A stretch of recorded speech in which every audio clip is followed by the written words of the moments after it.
I have a message for Michael Bloomberg. Go right ahead and keep New York City residents from drinking more than a 16-ounce Coke, but stay out of Washington State's constitutional right and protection of our right to keep and bear arms. What we ought to do is say that only residents of a state can contribute to an initiative in that state. Why should they come in as outsiders taking their demented cultural values? And I'm a native of New York, and those values are demented. Because in the far left, we all know that it's a disease, that the end justifies the means, and they just want to take your guns away, and guess what? They're not going to do it. They will never do it. We need to remind them that this is a nation of law and not of men, starting with Barack Obama. He's not going to take your guns away, and Bloomberg isn't going to. I want to read the first part of the constitutional protection, which is even stronger than the Second Amendment, here in Washington State's Constitution. The right of the individual citizen to bear arms in defense of himself or the state shall not be impaired. Shall not be impaired.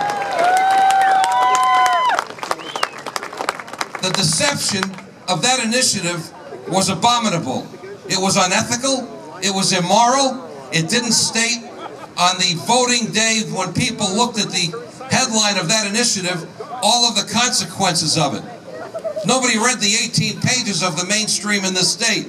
Had they done that, it never would have passed. And for Paul Allen, or Bill Gates, or Michael Bloomberg, or Barack Obama, or Jay Inslee, or anybody else to try to take your guns away is an outrage. And let me say one other thing here.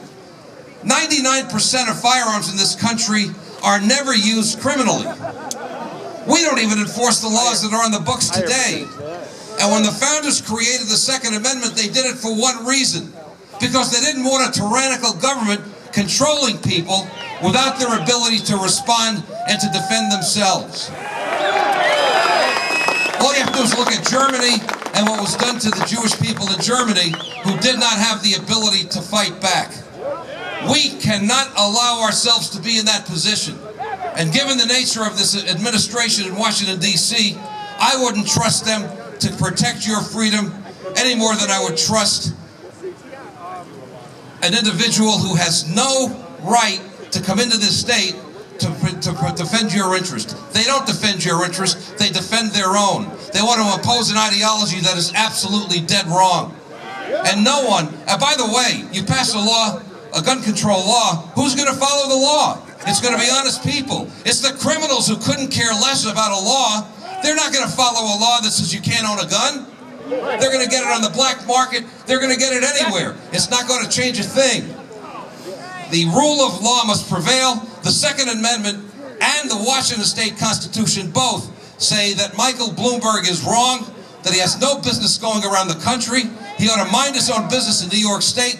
Let them live under his oppression and his control.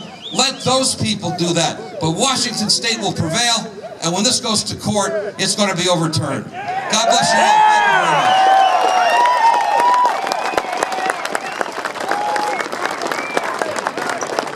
Thank you very much. Thank you, Dr. Siegel. That was awesome.